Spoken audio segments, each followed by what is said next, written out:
flawed in a variety of ways, Corey. Why? Well, I'll tell you why. It says the public's perception of shark science, and shark scientists is heavily influenced by Shark Week. Unfortunately, they found that Shark Week's programming focuses on negative portrayals of sharks, doesn't often accurately portray the research, and negative portrayal of sharks. Huh. What is the positive portrayal? They do a lot for charity. They taste good. I'll tell you what, man.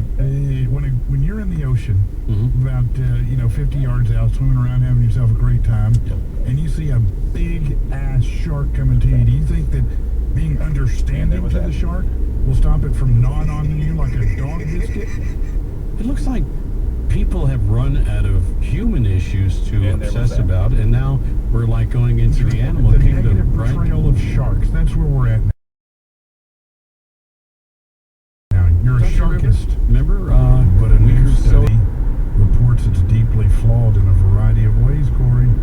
Why? Well, I'll tell you why. It says the public's perception of shark science, and shark scientists is heavily influenced by Shark Week. Unfortunately, they found that Shark Week's programming focuses on negative portrayals of sharks, doesn't often accurately portray the research, and negative portrayal of sharks. Huh. What is the positive portrayal? They do a lot for charity. They taste good. I'll tell you what, man. When you're in the ocean, about 50 yards out, swimming around, having yourself a great time, and you see a big ass shark coming to you, do you think that being understanding to the shark will stop it from gnawing on you like a dog biscuit?